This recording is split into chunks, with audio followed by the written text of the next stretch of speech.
Another issue is the filter opening error.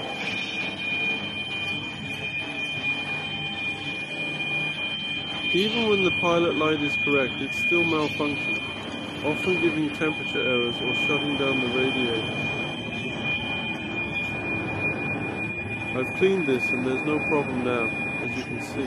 When removing these parts, we're careful with the pipes, making sure not to misplace them to avoid future issues.